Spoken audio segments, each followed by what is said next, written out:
자, 오늘은 계시록 12장 1절부터 12절까지 두 달락 이어지는 말씀, 아주 다 읽어야 되겠구나. 그래, 흐름을. 자, 17절까지 한번 다 읽고 이어지는 말씀을 나누겠습니다. 하늘에 큰 이적이 보이니 해를 옷 입은 한 여자가 있는데 그 발 아래에는 달이 있고 그 머리에는 12별의 관을 썼더라. 이 여자가 아이를 베어 해산하게 아파서 애를 쓰며 부르짖더라. 하늘에서 또 다른 이적이 보이니 보라, 한 큰 붉은 용이 있어 머리가 7이요 뿔이 10이라. 그 여러 머리에 7 왕관이 있는데 그 꼬리가 하늘의 별 3분의 1을 끌어다가 땅에 던지더라. 용이 해산하려는 여자 앞에서 그가 해산하면 그 아이를 삼키고자 하더니 여자가 아들을 낳으니 이는 장차 철장으로 만국을 다스릴 남자라. 그 아이를 하나님 앞과 그 우주 앞으로 올려가더라. 그 여자가 광야로 도망하매 거기서 1260일 동안 그를 양육하기 위하여 하나님께서 예비하신 곳이 있더라. 하늘에 전쟁이 있으니 미가엘과 그의 사자들이 용과 더불어 싸울세. 용과 그의 사자들도 싸우나 이기지 못하여 다시 하늘에서 그들이 있을 곳을 얻지 못한지라. 큰 용이 내쫓기니 옛 뱀 곧 마귀라고도 하고 사탄이라고도 하며 온 천하를 꾀는 자라. 그가 땅으로 내쫓기니 그의 사자들도 그와 함께 내쫓기니라. 내가 또 들으니 하늘에 큰 음성이 있어 이르되 이제 우리 하나님의 구원과 능력과 나라와 또 그의 그리스도의 권세가 나타났으니 우리 형제들을 참수하던 자 곧 우리 하나님 앞에서 밤낮 참수하던 자가 쫓겨났고 또 우리 형제들이 어린 양의 피와 자기들이 증언하는 말씀으로써 그를 이겼으니 그들은 죽기까지 자기들의 생명을 아끼지 아니하였도다.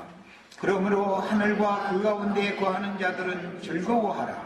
그러나 땅과 바다는 화 있을진저 이는 마귀가 자기의 때가 얼마 남지 않은 줄을 알므로 크게 분내어 너희에게 내려갔음이라 하더라. 용이 자기가 땅으로 내쫓긴 것을 보고 남자를 낳은 여자를 박해하는지라. 그 여자가 큰 독수리의 2 날개를 받아 광야 자기 곳으로 날아가 거기서 그 뱀의 낯을 피하여 한 때와 2 때와 반 때를 양육받으며 여자의 뒤에서 뱀이 그 입으로 물을 강같이 토하여 여자를 물에 떠내려 가게 하려 하되 땅이 여자를 도와 그 입을 벌려 용의 입에서 토한 강물을 삼키니 용이 여자에게 분노하여 돌아가서 그 여자의 남은 자손 곧 하나님의 계명을 지키며 예수의 증거를 가진 자들과 더불어 싸우려고 바다 모래 위에 서 있더라. 아멘. 야, 오늘 말씀에서 이제 좀 중점을 잡을 말씀을 우선 지금까지 쭉 말씀을 나눈 말씀에 대한 이해를 돕기 위해서 11절, 12절을 다시 읽겠습니다. 11절, 12절 읽습니다. 또 우리 형제들이 어린 양의 피와 자기들이 증언하는 말씀으로써 그를 이겼으니, 이 그는 누구죠? 용이에요. 옛뱀, 마귀, 사탄이에요. 사탄을 뭘로 이기는 거예요? 어린 양의 피와 자기들이 증거하는 말씀으로 이기는 거예요. 들은 말씀이 아니고 받은 말씀이 소화되어져 가지고 남에게 증거를 할 때 이기는 거예요. 말씀을 증거를 할 때 마귀를 이긴다, 이 얘기를 지금 한 거예요. 그 다음에 그렇게 마귀를 이기면 마귀가 증거하는 사람들을 그냥 놔두는 게 아니라 그들은 죽기까지 자기들의 생명을 아끼지 아니하였도다. 이것이 충성된 종이다라는 말인데, 그러므로 죽기까지 자기 생명을 아끼지 않고 어린 양의 피와 자기가 증거하는 말을 증거했으므로 그 말이에요. 그러므로 하늘과 그 가운데 거하는 자들은, 이 말은 그들이 다 하늘로 올려갔다, 그런 말이죠. 이 말은 어린 양의 피와 자기가 증거하는 말로 인해서 용이 그들을 죽였다, 순교시켰다, 이 말이에요. 그러니까 육체로는 죽었지만 그 영은 절대 죽을 수 없는 자들이고, 온전케 되어진 속사람이 하늘로 갔어요. 그러니까 하늘에 거하는 자들의 합류가 된 거죠. 지금 현재는 하늘에 거하는 자들은 믿음의 선진들이죠. 구름과 같은 증인들이에요. 자, 이들도 구름과 같은 증인들이 있는, 즉 데살로니가서의 말씀으로는 공중 구름으로 끌어올린다 그랬는데 이렇게 올라가는 거단 말이야. 자, 이제 여기에 대해서 초점을 맞춰서 말씀을 이제 지난주의 말씀에 이어서 말씀을 더 나눌 겁니다. 오늘은 성경을 좀 많이 찾아 읽어야 되겠어요. 지난 시간에 역대상 28장과 열왕기상 6장 말씀을 이제 같이 읽었고, 시간이 이제 그때 미국에서 온 지체들이 빨리 가서 뭔 일이 있어서 약속이 있다 그래가지고, 그래서 시간을 약하고 한 15분 하고 마쳤는데, 오늘 이제 이 말씀을 좀 수상하게 상고를 할 겁니다. 다 같이 역대상 28장 10절부터 19절 사이를 같이 본인의 책으로 줄쳐가면서 읽도록 합니다. 역대상 28장 10절로 19절. 지난 목요일 날은 이걸 그냥 대충 읽고 그냥 헤어지고 말았기 때문에 말씀 증거를 좀 해야 될 필요가 있는 거예요. 자, 다 찾으셨죠? 자, 그런즉 이제 너는 삼갈지어다. 여호와께서 너를 택하여 성전의 건물을 건축하게 하셨으니 힘써 행할지니라 하니라. 이건 구약 성경이기 때문에 건물 성전 짓는 것을 지금 다윗이 그 아들 솔로몬에게 유언으로 남기는 말이에요. 이것은 다윗이 솔로몬에게 남긴 말이다. 이 말은 신약에서 예수님이 제자들에게 유언으로 남기는 것을 말하는 거예요. 이건 사도행전에 보면 아버지께서 하늘과 땅의 모든 권세를 내게 맡겨가지고 나를 보내신 것과 같이 나도 너희를 보낸다. 너희가 가서 모든 족속으로 제자를 삼아 아버지와 아들과 성령의 이름으로 침례를 주고 내가 너에게 가르쳐 분부한 모든 것을 그들에게도 또 가르쳐서 지키게 해라. 이렇게 분부를 했어. 이것은 구약 성경의 예언을 예수님이 이룬 것이다 말이에요. 예수님과 제자들의 관계는 부자 관계가 될 수가 있는 것이죠. 하나님의 아들들이니까 제자들은. 자, 다윗과 솔로몬 상징이에요. 자, 그 다음에 이제 다윗이 성전의 복도와 그 집들과 그 곡간과 다락과 골방과 속죄소의 설계도 지난 시간 줄쳐놓으라고 그랬는데 나 줄쳐놨죠? 그의 아들 솔로몬에게 주고 그가 영감으로 받은 모든 것. 다윗은 이 설계도를 뭘로 받은 거예요? 영감으로 받았어요. 영감으로 받았어요. 하나님의 거처, 하나님의 집을 지으려면은 계시가 필요하다, 영감이 필요하다 이 말이에요. 그러니까 이것은 아무에게나 설계도를 하나님이 맡기는 게 아니죠. 하나님이 그 아들 예수 그리스도께 맡겼고 예수 그리스도께서는 제자들에게 다시 맡긴단 말이에요. 그래서 제자들을 통해서 하나님의 집인 교회를 세우는 거예요. 교회를 세울 때는 멋대로 아무렇게나 행하는 게 아니에요. 그렇게 짓는 게 아니에요.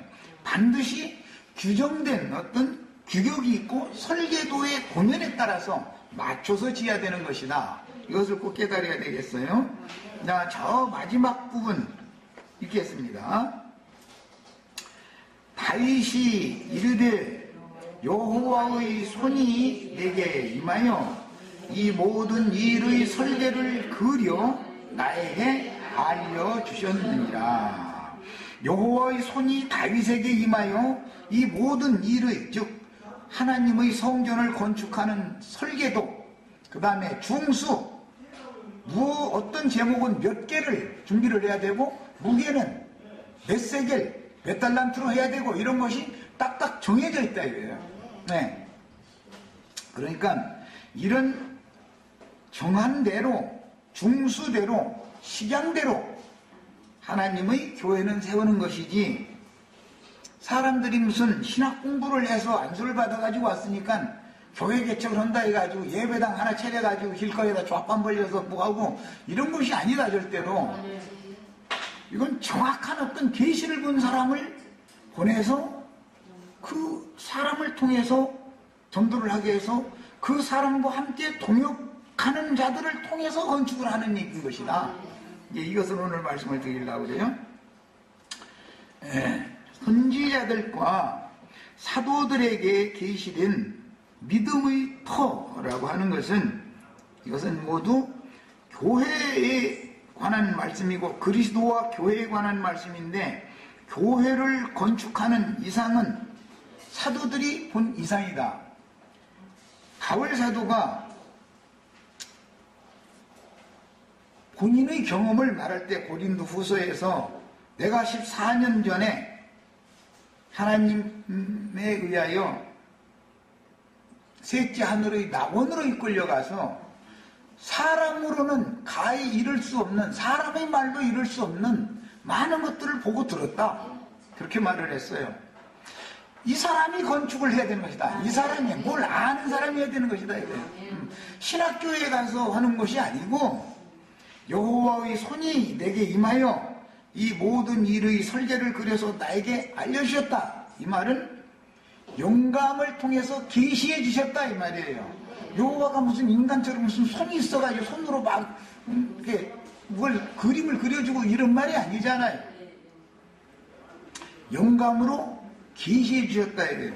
이런 확고부동한 변할 수 없는 계시를 받은 사람이나 하나님의 아들이고 보냄받은 자가 될 수 있는 것이지, 하나님께 계시를 받은 것도 없이 이 사람 저 사람들이 와서 너무 주님의 교회를 이렇게 오히려 혼잡시키는 그런 경향이 너무 많은데, 우리는 어떤 사람의 어떤 가르침을 통해서 교회로 건축되기 위해서는, 즉 동역을 하면서 함께 교회를 건축해야 되니까 누구와, 그럴 때는 말씀을 가르침을 받을 때 그 사람이 말이 하나님께서 계시해 주신 확실한 말씀인지를 분별하는 것이 더 필요한 것입니다. 이게 제일 중요한 말이에요. 잠깐 이처럼 교회의 건축, 하나님의 집을 세우는 문제를 사람들이 너무 가볍게 여기는 경향이 많은데, 이것은 하나님의 일이라고 하는 것은 하나님께서 기뻐하시는 자에게 계시하여 주시는 문제, 계시를 통해서나 교회를 건축하게 하는 것이지, 무슨 세상 지식을 구비해서라든지 이렇게 하는 일이 절대 아니다라는 것에 대해서 오늘 이 시간에 깊은 인상을 꼭 다 받으셔야 됩니다. 이런 말을 하면은 당연히 박해받게 돼 있어요. 그러면 너만 계시받았냐? 당연히 그래. 바울 사도가 왜 박해받았겠어요? 예수님 왜 박해받았겠어요? 46년 동안이나 로마의 지원을 받아서 안티오코스 에피파네스라는 사람이 회파하고 무너뜨렸던 성전을, 스룹바벨 성전을 로마의 지원을 받아서 헤롯 대왕이라는 사람이 46년 동안 다시 세웠어요. 그런데 예수님이 오셔서 이 성전을 헐라, 이건 하나님의 집이 아니다, 이건 독사의 소굴이지, 이건 하나님의 집이 아니다, 이러면 그 사람들의 생각에 환영을 말이겠어요? 당연히 박해가 오는 거예요. 그래서 예수님을 죽일 때 보면 증인들이 다 와서 하는 소리가, 이 손으로 지은 이 전을 허물면 사흘 동안에 자기가 새로 짓는다 합디다. 그걸 증거로 삼아서 한 거예요. 결과적으로는 죽임당한 거예요. 하나님은 그 아들 예수 그리스도께 계시를 해서 보냈다 이거예요. 그래서 이 반석 위에 내 교회를 세운다. 주님이 교회를 세우려면 사람이 손으로 지은 율법적인 성전이 반드시 무너져야 되는 것이다 이거예요. 그것을 놔두고 주님의 교회를 세우면 하나님의 집이 두 개일 수는 없잖아. 있을 수 없는 일이죠. 세상 교계도 교회고 주님의 교회도 교회고 그러면 이것은 안 되는 얘기죠. 이런 것을 정확하게 구분을 해야 됩니다. 진리를 옳게 분별하고 바른 진리를 가르치는 사람들은 당연히 박해를 받게 돼 있는 것이다 라는 것에 대해서 이해를 하셔야 되겠고, 당연히 이단자로 몰리게 돼 있는 거예요. 그래서 이단자로 몰리는 거예요. 바울사도도 그래 이단이 예수다 소리 들었고 예수님도 이단자라고 해가지고 죽은 거 아니에요 결국은. 자, 그리고 지난 시간에 말씀을 나눴지만 성막을 모세에게 보여준 시장에 따라서 성막을 건축을 하면은 성막은 자꾸 이동을 하고 자꾸 뜯었다 다시 세웠다 이걸 반복하다 보니까 자꾸 훼손을 당한다 이게 성막 재료들은. 그러니까 성막 건축 재료는 많이 모는 거예요. 많이 가지고 온 대로 다 놔두는 거예요. 왜? 자꾸 훼손당한 부분을 보충을 해야 되니까 그랬던 거예요. 그러나 다윗에게 계시된 것은 중수를 딱 정한단 말이야. 숫자를 딱 정한단 말이야. 응? 백양목, 잣나무 백양목은 어떻게 깎아서 얼만큼 잘라서 어떻게 해라. 딱 그 하나만 필요한 거예요. 두 개가 필요 없어요. 왜? 예루살렘 성전은 두 번 짓는 게 아니니까 짓고 허물어졌다가 또 짓고 이게 아니었기 때문에 금, 은, 철 이런 것들도 철이 아니라 이게 놋인데 금, 은, 놋 이런 그 중수도 딱 정해져 있는 거예요. 성막 건축을 할 때는 숫자를 많이 모으는 거예요. 계속 움직여야 되니까 성막을 세웠는데 다시 또 42번이나 그게 옮기잖아요. 42번이나 계속 옮기다 보면 말뜻도 줄도 뭐 하면 전부 다 막 끊어질 수도 있고 이게 막 엉망이 되잖아요. 그러면 새로 그때 고쳐야 되는 거예요. 그래서 성막교회라는 것은 자꾸 부서질 수가 있고 잘못될 수가 있다. 회파까지 당하는 거다. 세상교회를 먼저 세워놔도 세상교회는 그래서 타락을 하는 거예요. 타락을 하는 동안에 어느 때까지는 반복해서 보수를 해요. 보수를. 그러나 하늘의 장자교회 마지막으로 하늘의 장자교회를 완성된 교회를 세울 때는 더 이상은 보수가 필요 없기 때문에 거기에 필요한 재료만 딱 그 수를 딱 채우면 중수를 딱 정해놓는단 말이에요. 돌 뜨는 곳에서 돌도 치석 다 되어져 가지고 심지어 고임돌까지도 딱 거기에 맞춰서 준비를 다 하는 거예요. 해가지고 성전을 솔로몬이 실제로 질 때는 그대로 자재들이 준비된 것을 그대로 갖다 옮겨다가 딱딱딱딱 제자에다가 딱 끼워 맞추는 거예요. 이렇게 하는 거예요. 이것을 하셔야 돼요. 야, 옮긴다 그 말은 하나님의 말씀과 어린 양의 피와 자기네들이 증거하는 그 하나님의 말씀으로 인하여 목배임을 받은 자들이 저를 하나님께서 데려가심으로 세상에 다시 있지 않는 것은 옮겨진 것이죠. 하나님께로. 이걸 말하는 거예요. 야, 이런 죄인들과 동역하는 사람들은 짐승들이 와서 이제 13장 넘어가면 짐승의 때가 이제 임하면 짐승들이 다 수가 맺히든지 죽인다는 거예요. 죽으면 어떻게 돼요? 옮겨지죠, 같이. 이렇게 되는 거예요. 그들이 들어갈 자리가 딱 정해져 있는 것이다 이 말이에요. 더 많은 수를 필요로 하는 것도 아니에요. 그래서 14만 4천이라는 수가 딱 정해져 있는 거예요. 그리고 장, 광, 고가 되면 반듯하게 규격이 딱 정해져 있는 것이다 이거예요. 144규빗이라는 규격이 그래서 정해진 거예요. 이런 이치를 알아야 돼요. 아무것도 모르고 그냥 예배당 큰 건물에서 많은 사람들 불러 모아서 가르치고 조금 더 그래도 말씀 깨달았다고 하고 다 그게 보면 뭐냐, 아, 저 사람은 지금 보충하고 있구나. 그 앞에 사람들이 교회를 망가뜨리는 그 부분을 지금 부분적으로 잘 수리하고 있구나. 우리 이거 알 수 있죠? 복음이라는 건 그물이기 때문에 우리 안자매님 잘 알 거예요. 그 어부들은 가서 고기를 잡고 오면 반드시 말려가지고 항만 그 바닥에다 말려가지고 그냥 또 쓰지 않죠. 반드시 웃된 거 다 털어내고 나서 바느질을 해서 다시 보수를 한 다음에 물고기를 잡으러 또 나가는 거예요. 계속해요. 그렇지만 영원한 복음을 전하는 은혜의 복음, 생명의 말씀 이런 걸 전하는 때는 보수가 필요하지만 자꾸 그물을 던지면은 찢어지고 망가지니까. 그래서 베드로는 그물을 던질 때 불렀고 요한과 야고보는 그물을 기울 때 불렀다.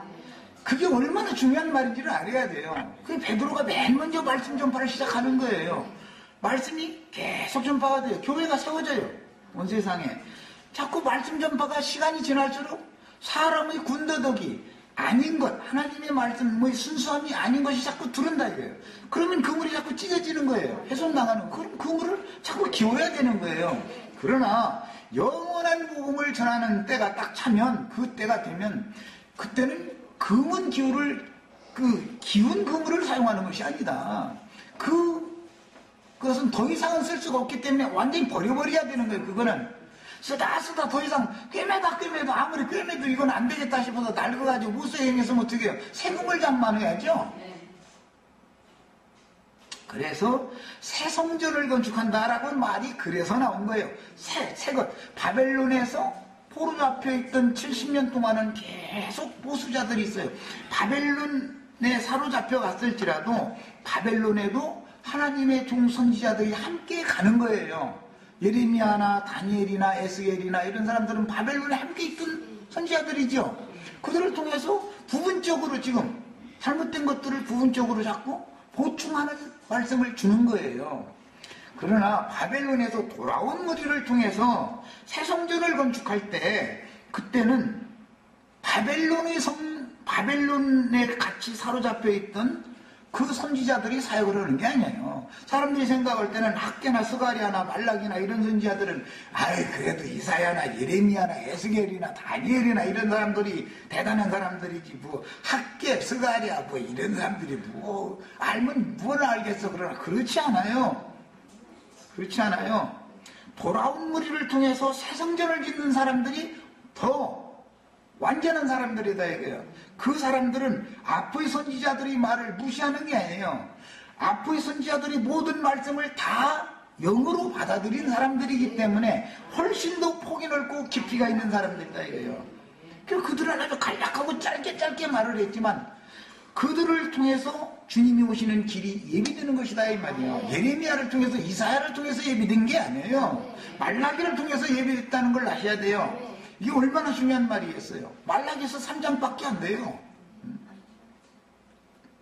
이런 것이 얼마나 중요한 말인지를 아셔야 돼요. 그래서 오늘 우리들은 지금 이제 교회 건축에 대해서 내가 이제 증거하기 시작하면은 교회를 그럼 어떻게 건축하란 말이냐 이제 교회 건축을 어떻게 하는 것이냐 이런 이제 질문이 나올 수가 있어요. 오늘부터는 이런 말씀을 좀 나눌 거예요. 자.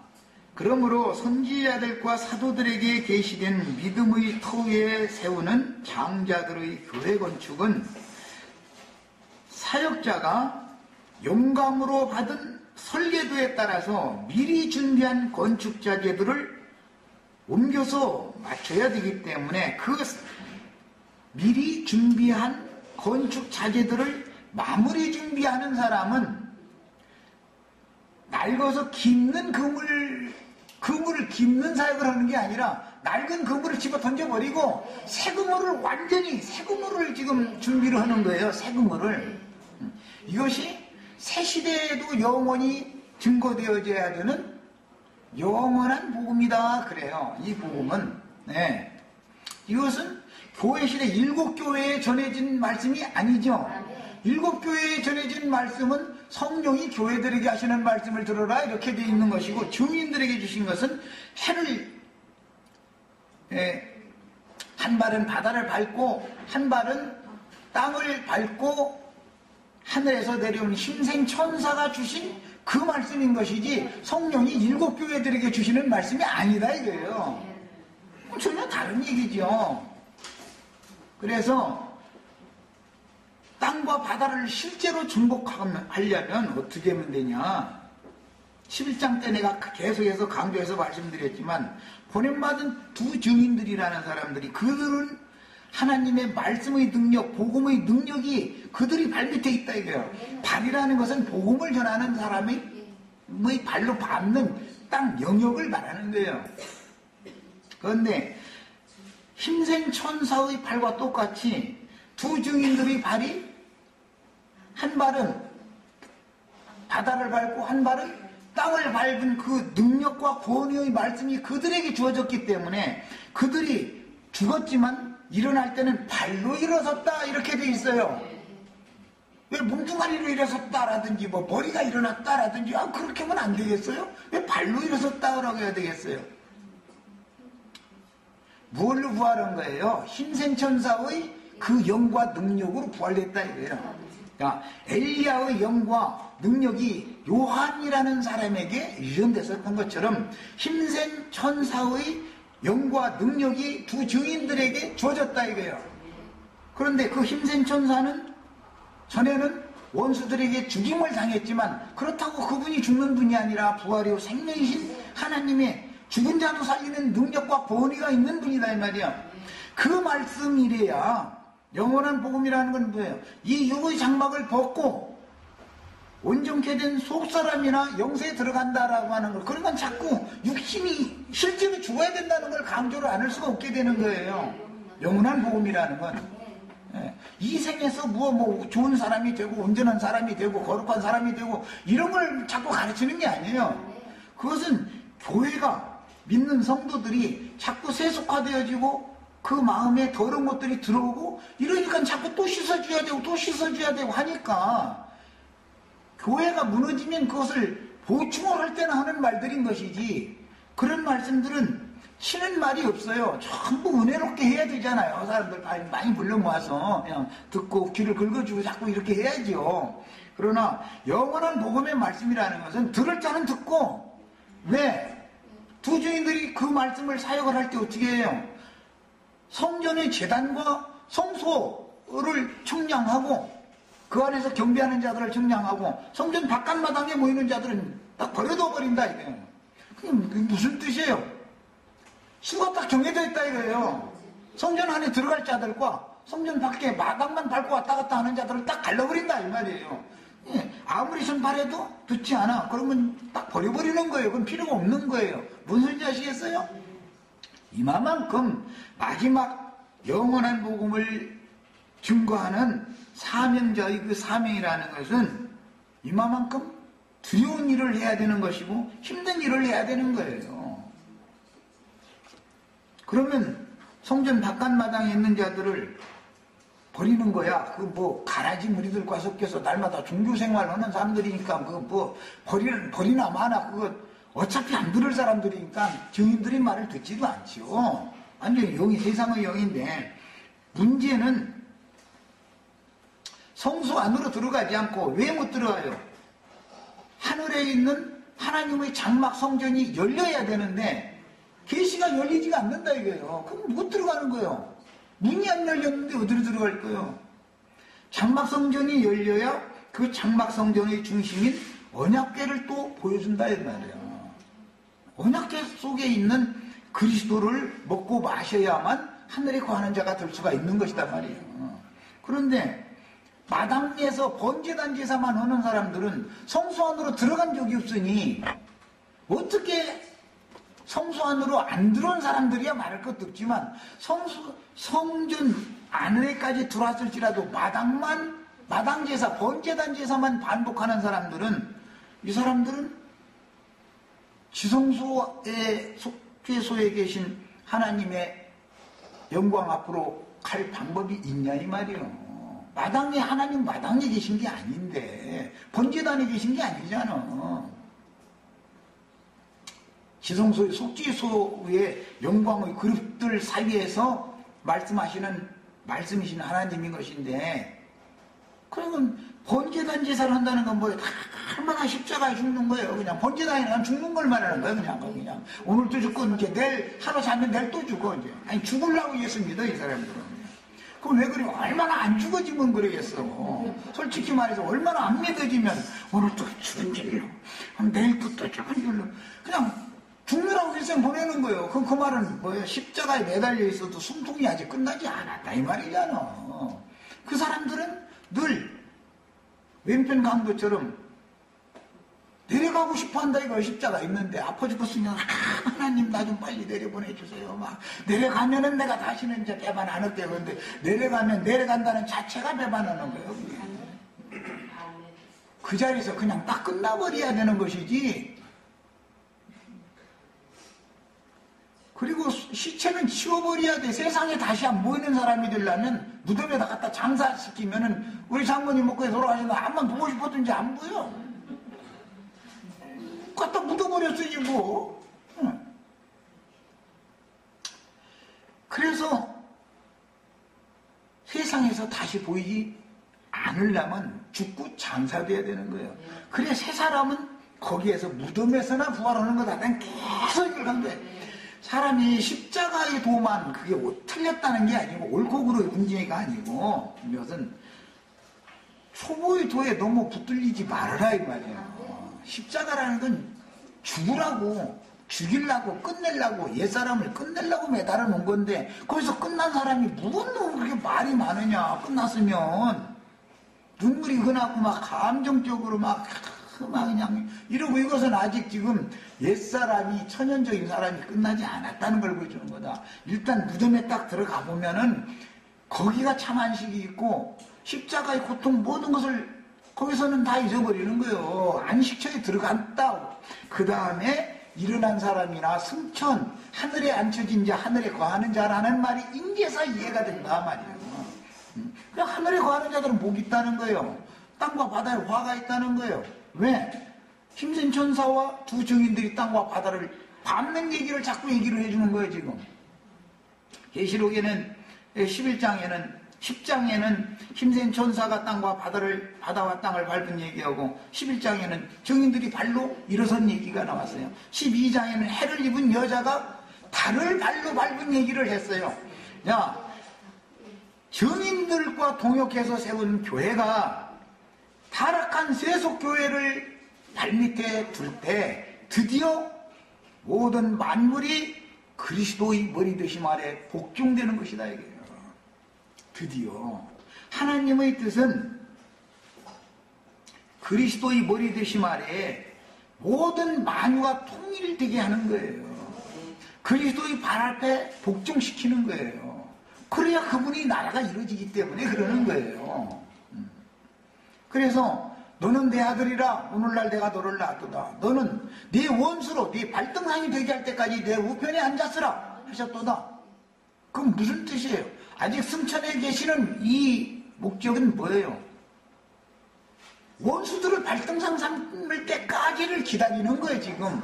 우리 형제 자매님들이 교회로 건축되어져서 세상 교회가 완전히 장자들의 교회의 발밑에 하늘에 거하는 자들, 하늘의 시온산에 이른 자들, 하늘의 예루살렘에 이른 자들, 하늘의 장자들의 교회에 이른 자들, 그 수를 딱 채우면 드디어 주님의 예정하시고 계획하신 우주적인 하나님의 경륜이 완성되는 때가 반드시 온다. 우리는 이걸 믿는 거예요.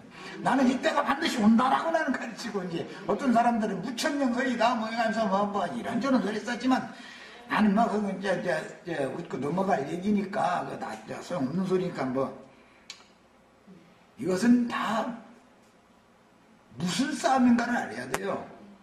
나는 삼일체화도 그게 아니다. 하나님 어떻게 하나님이 한 분이지 세 분이면서 한 분이면 그런 하나님 설명 좀 해봐라. 어떻게 하나님은 한 분이야지 하나님이 세 분이면서 한 분이냐 말이야. 한 분 하나님께서 옛적에는 선지자들과 모든 증인들을 통해서 여러 모양과 여러 부분으로 선지자들로 말씀을 하셨던 하나님이 때가 찼을 때는 아들로 오셔서 말씀을 하시고 말씀을 응하게 하신 다음에 이 모든 날 마지막에 아들로 말씀을 하신 다음에는 그 말씀을 본인이 응하게 해놓고 나서 성령을 보내서 성령이 교회들에게 말씀을 하시는데 그게 끝이 아니다. 힘센 천사에게 받은 열린 작은 책의 말씀을 받은 증인들이 보냄을 받아서 마무리 사역을 해야만 완성이다 말이에요. 자꾸 얘기를 한 거예요. 영원한 복음을 전하는 증인들을 만나야 된다. 누구와 동역을 해서 어떠한 교회를 세울 것인가 그걸 해야 된다 이거예요. 그러면 당신 교만하단 말이에요.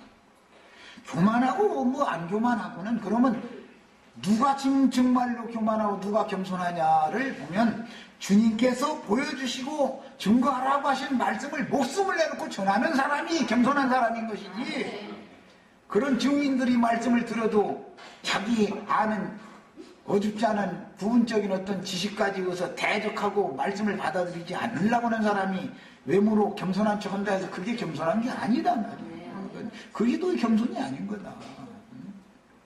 사랑이 있냐 없냐, 온유하냐 겸손하냐, 누가 정말로 사랑하는 사람인지는 봐야 주님의 사랑을 배워야 된다.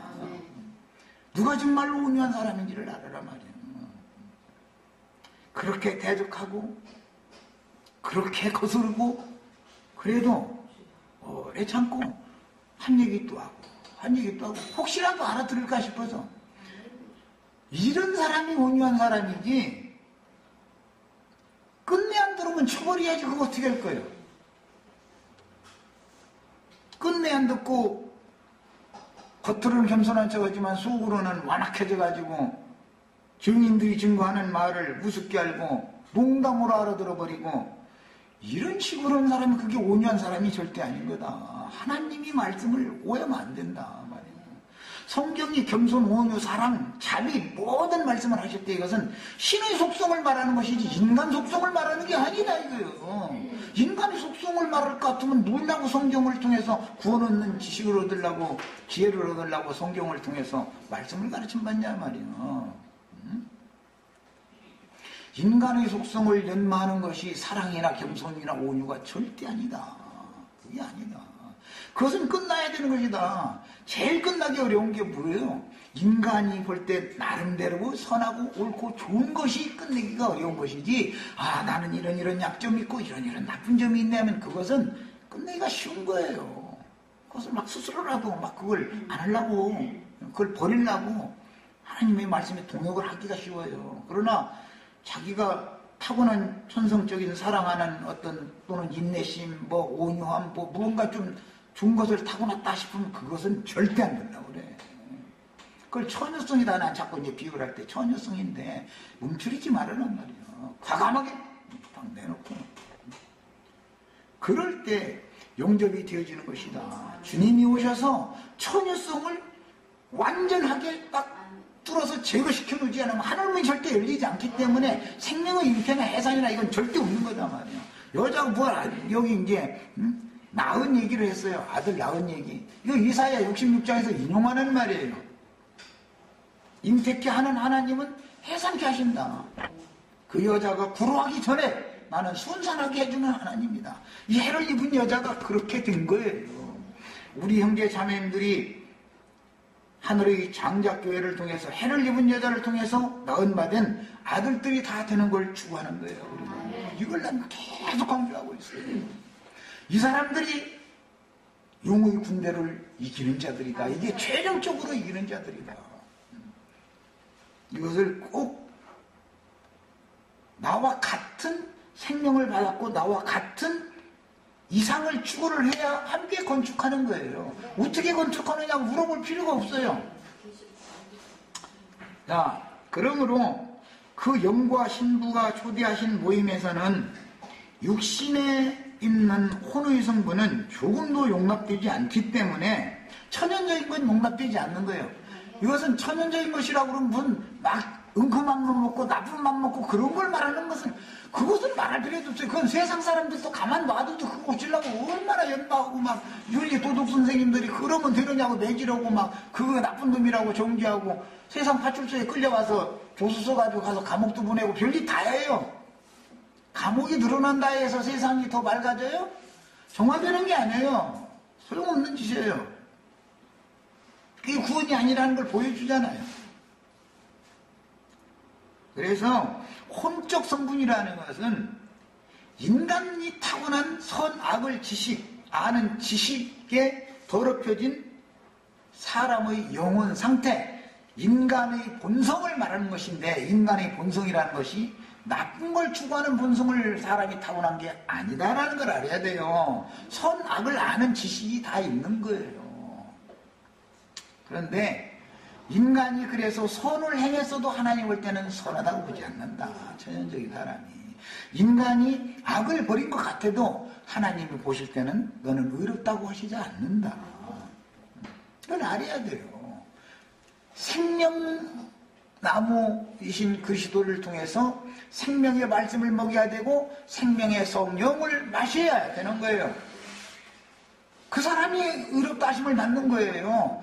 천연적인 인간의 속성으로 겸손하고 온유하고 사랑이 많고 뭐 자비롭고 은혜롭고 그런 거 하면은 그게 다 위선이다 이거예요. 그것은 하나님의 구원을 아주 적극적으로 대적하고 반대하는 원인이 다 거기에 있는 것이다 말이에요. 인간이 잘못된 성경 때문에 사람이 멸망하는 게 아니다 말이에요. 타고난 인간의 선을 지향하는 속성 때문에 멸망하는 것이다. 그걸 버려라 이거예요. 나는 선할 수 없는 사람이다. 나는 하나님의 의에 이를 수 없는 사람이다.